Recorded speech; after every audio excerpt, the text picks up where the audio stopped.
We here at Controlled Baby Institute have put together a film just for you.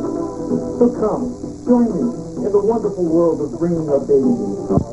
Your first stop on the road to rearing a child is the delivery room.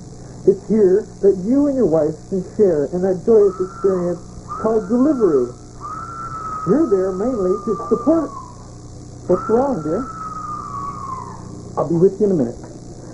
You're mainly there to support her in her agony as childbearing...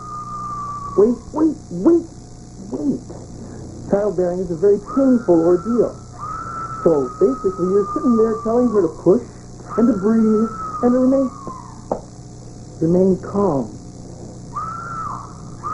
Nothing can surpass the wondrous feeling that you'll feel when you see the baby as it comes out.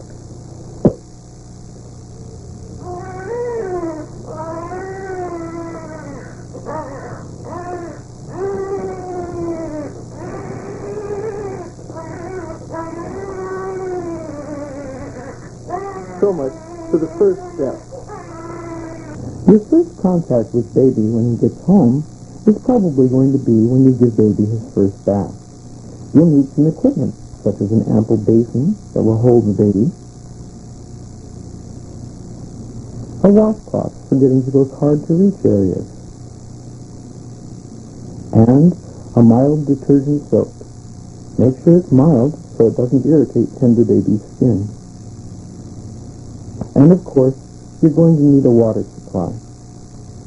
Something preferably that will give a gentle spray to rinse away the soap.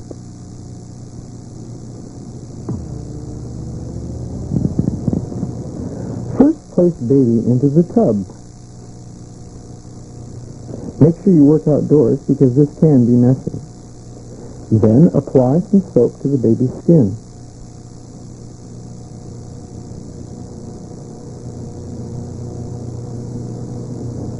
Using the wet washcloth, wash down the baby's skin, being careful to keep the soap out of the baby's eyes.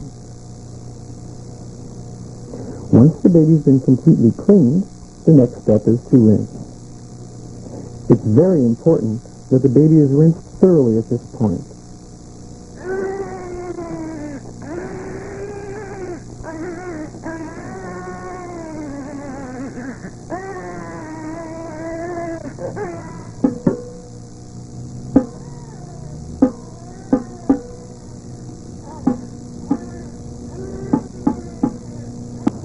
Once the baby's been washed, the next step is to dry it properly. Now there are many methods. The most common, of course, is using a towel.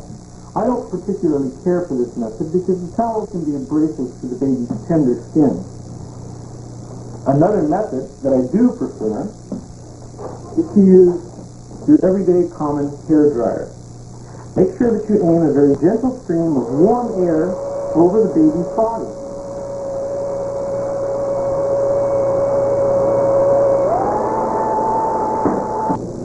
If your hair dryer is not available, another way of doing this is to use the microwave oven. Set the baby inside the chamber and then close the microwave door securely. Now I would suggest that for a baby that weighs between 10 and 15 pounds, that you set the timer for approximately 4.5 minutes.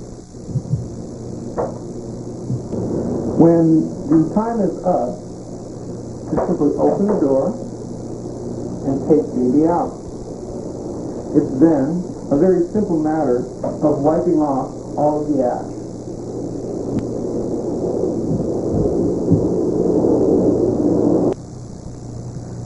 Now that baby's clean, let's get on to feeding.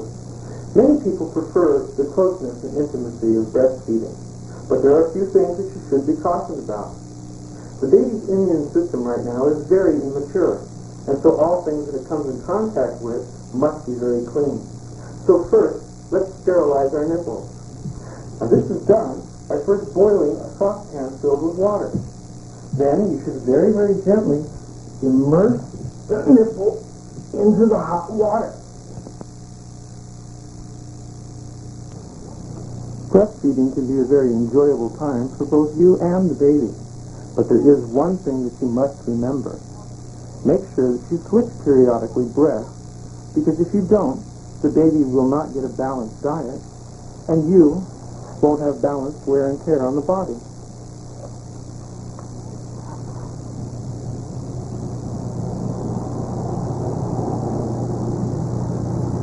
Breastfeeding should be rather painless.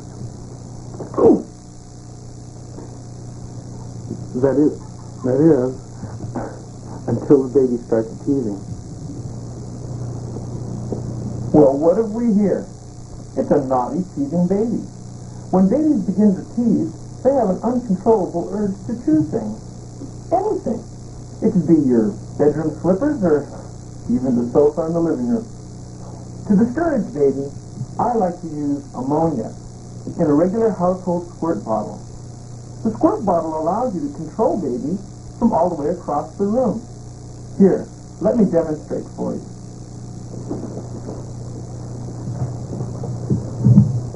When baby starts to chew, all you need to do is just aim a jet stream of the ammonia right at the culprit, and it discourages him from chewing.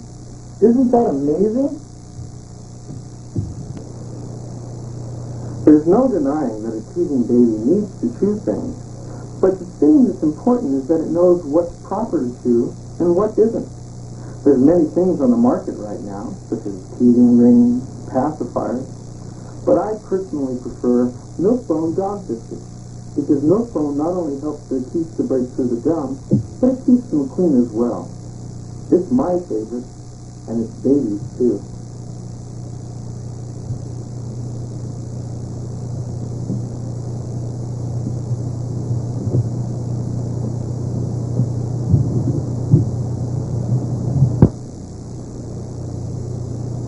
When baby first starts to cut teeth, that's a sign that it's ready to move from liquids to solid foods.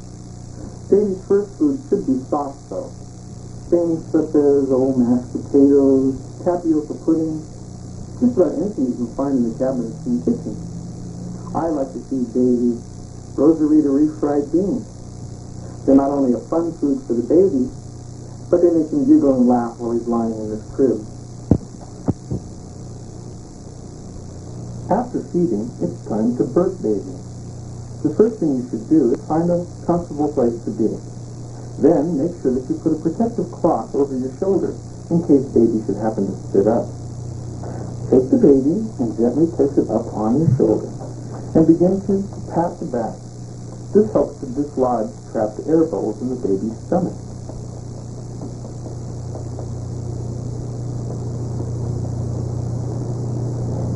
If baby won't cooperate, then what you should do is take the baby and very gently lay it on its back.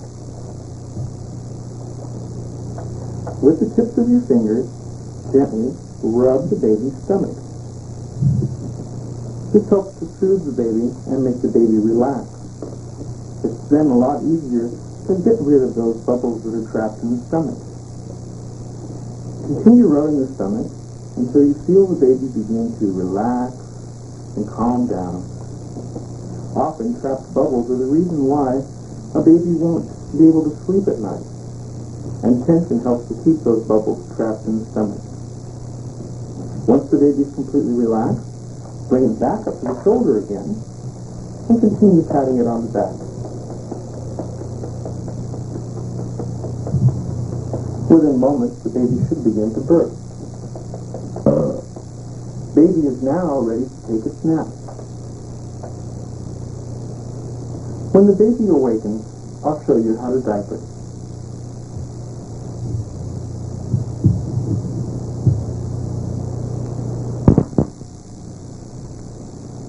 In diapering the baby, it's very important that you master the proper diaper fold. There are many different types of folds that have originated from all around the world. Today I'm going to demonstrate a few for you, but I'll use paper instead of cloth for clarity. Join me at the table here and I'll show you how it's done. This first one is called the origami fold, and it comes, of course, from Japan. Start off with a square piece of cloth and fold it corner to corner, making sure to keep the edges even. Next, take the outside tip and fold it up to the point. doing the same on the other side. Flip the diaper over. Take the bottom flap. You'll find two here. Just take the top one. Fold it all the way up to the top. Take the second loose end and tuck it inside the first.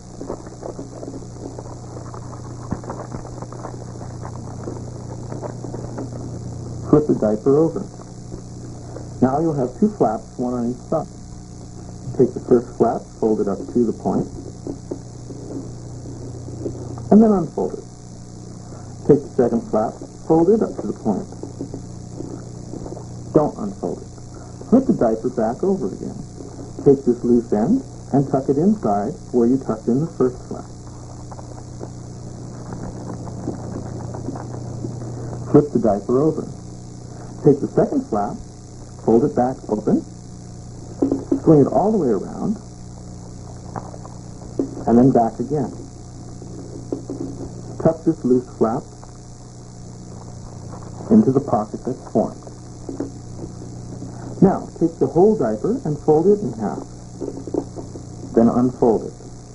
Flip the diaper over. Fold it in the opposite direction. And then open it up. Now take the diaper and try and stick your finger inside the pocket. Open it up without disturbing the creases. Flip this piece up. Yeah, like that. Then fold the diaper over. Flip it up again. And then fold it down. And there you have it. An origami diaper paper fold. For those of you that like the convenience of modern living, we have what's called the 5-day diaper. Let me show you how this works. Come with me to the table. Come closer. What you do is you take an ordinary Ziploc bag and a pair of scissors. First, cut the corner off the bottom and discard it. Then, cut the other corner off and discard it. Now take the side of the bag and cut a small hole. Do the same thing on the other side. Open up the bag and then just drop baby into the plastic bag. One leg through this hole, one leg through this hole, and the arms to the side. Then you can simply lock the bag to, well, let's not say seal and freshness, but to sanitize the air around you, make a tight seal around the baby's neck.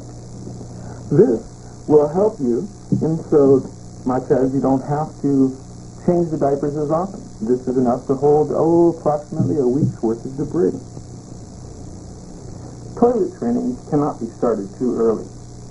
Babies try and convince you that they don't know any better, but that's just a ploy that they use to get their own way. A firm stance must be taken almost immediately. Let me show you how it should be handled. When it comes time to change baby, and you notice that he's soiled his diaper, don't just mollycoddle the baby. He needs to know immediately that he's done something wrong. Don't waste time. You must act immediately. Becomes confused and doesn't know what he's being punished for. My suggestion is to take the baby, rub his nose in it, and say, "Bad baby, bad baby." They'll get the message soon enough.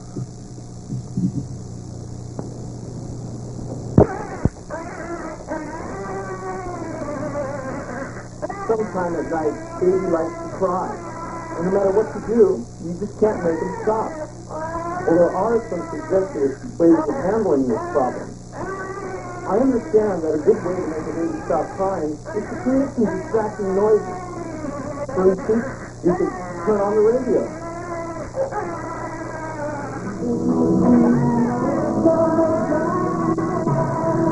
If that doesn't seem to help, you can try the TV.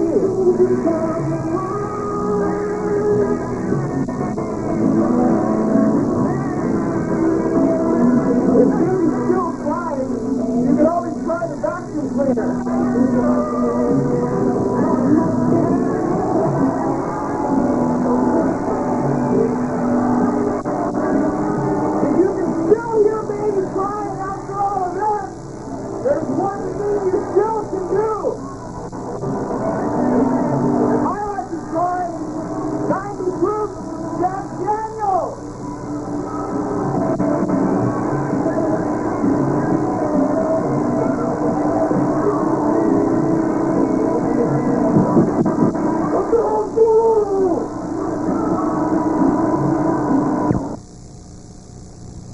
In growing up, a child can't avoid coming in contact with several childhood diseases, but it's nothing to be alarmed about. It'll pass quickly. I'm going to tell you now about a few of the more common ones. German measles is a very simple disease to diagnose. The symptoms are very easy to see. The child will develop a cheesy mustache on his upper lip. He will also develop a very intense hating for all of his Jewish friends at daycare center. And the child will no longer like it when you sing London Bridge is Falling Down, but would much prefer the beer barrel polka.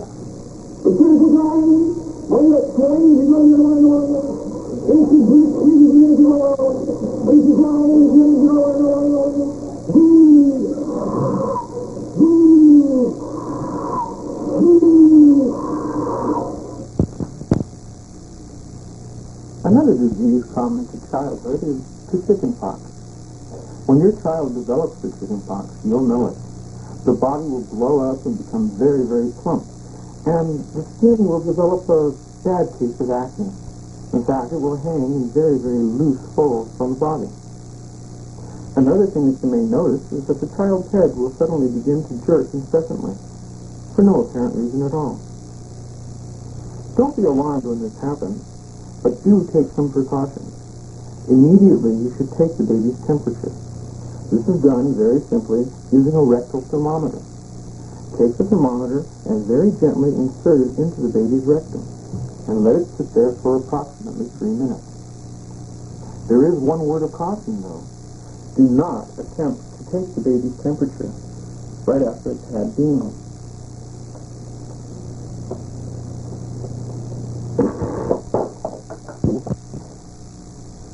Playing with your child is an important aspect in his development. So please, make sure that you spend some time with your child in leisure activities.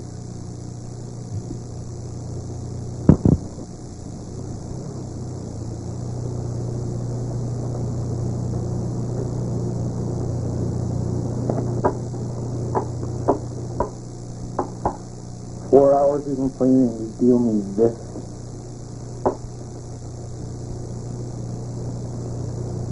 Alright, what's your bet? 5? You know I've only got 2 chips left. Yeah, tough luck, sure.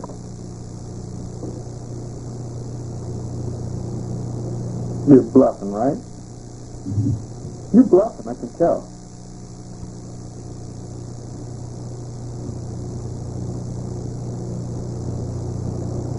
It's a bluff, right?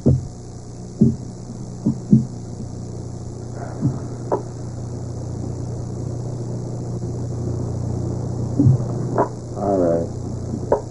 I'm going to go in light this time. What do you want? Hand? You want to see my hand? You want to see my hand? You want to see my hand? There's my hand. That's the chip.